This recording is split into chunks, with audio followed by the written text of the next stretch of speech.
अलग दिन अपेक्षा शीत दिन ना मार्केट रे बहुत सारा फ्रेश परिबा से बहुत भेराइटर परिबा भी मिले।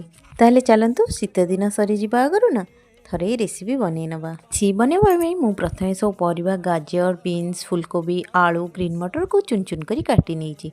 आपण चाहिले ना आपण इच्छा अनुसार भी परिबा नहीं परिबे। बे गैस रे करेई बसी करेई तती गला पर तेल देली, तेल टिके तती गला ना जीरा छुंक देली, जीरा छुंक पर पियाज टिके पकई भाजली, तापर टमाटर पकई जहाँ सब काटी रखी धोइथिबा परिबा पकई देली। तापर से लुण हल्दी दे टिके भाजिकी घोड़े देली।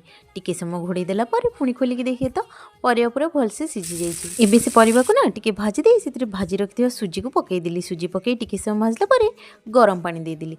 गरम पानी फुटीगला पर रेडी हो गला आमर हेल्दी आउ टेस्टी वेजिटेबल उपमा। खाली टिके तापरे चुन चुन कटा धनिया पत्र पकई गरमा गरम सर्व कर देली।